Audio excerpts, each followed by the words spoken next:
Hello friends, welcome to our channel box office blockbusters. কথা বলবো মির্জা এই মুভির 27 দিনের কালেকশন নিয়ে।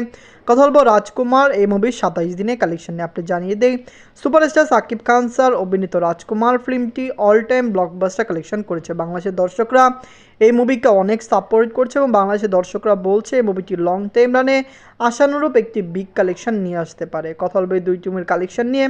ভিডিও ভালো লাগে তো লাইক করবেন এবং এখনও যদি বক্স অফিস চ্যানেলটি সাবস্ক্রাইব না করে থাকেন, সবার আগে সকল latest update plus box office collection জানার জন্য আমাদের চ্যানেলটি সাবস্ক্রাইব করে নেবেন। প্রথমত বলবো মির্জা নিয়ে বাঁচলো 4 কোটি টাকা। লিড হলো অঙ্কুশ হাজরা স্যার, এমনি 27 দিন কমপ্লিট করে নিয়েছে।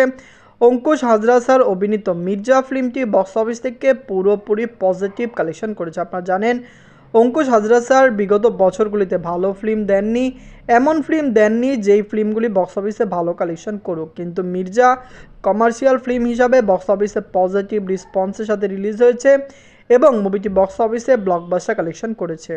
নিজের 27 দিনে ওয়েস্ট বেঙ্গল থেকে আয় করেছে 5 লক্ষ টাকা।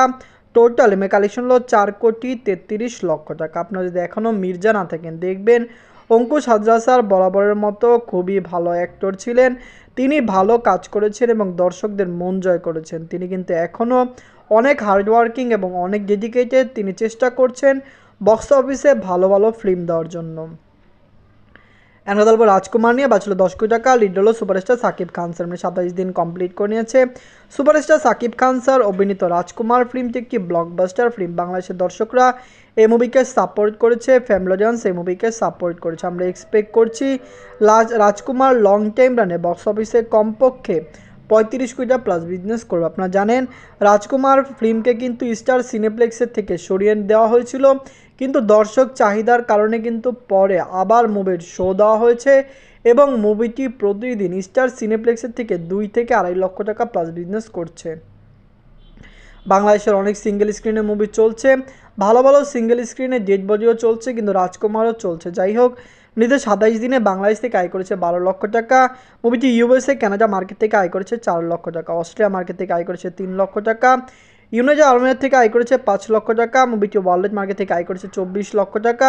টোটাল এমএ কালেকশন হলো 29,46,00,000 টাকা। আপনি জানিয়ে দেই, রাজকুমার কিন্তু অস্ট্রেলিয়াতে ক্লিন হিট, মুভিটি ইউএসএ কানাডাতে ক্লিন হিট, মুভিটি ইউএইতে রিলিজ হচ্ছে, ইউএইতে থেকে ক্লিন হিট হবে, যেখানে বাংলাদেশে মুভিটি ওয়ার্ল্ড ওয়াইড মার্কেটেও ভালো কালেকশন করেছে এবং বাংলাদেশ মুভিটি ব্লকবাস্টার হয়েছে। আপনারা জানিয়ে দেই, রাজকুমার খুবই দ্রুত ইন্ডিয়াতে রিলিজ হবে। কলকাতা ওয়েস্ট বেঙ্গলে রিলিজ হলে মুভিটি কমপক্ষে ওয়েস্ট বেঙ্গল থেকে 2 কোটি টাকা প্লাস বিজনেস করে নিতে পারবে। ধন্যবাদ।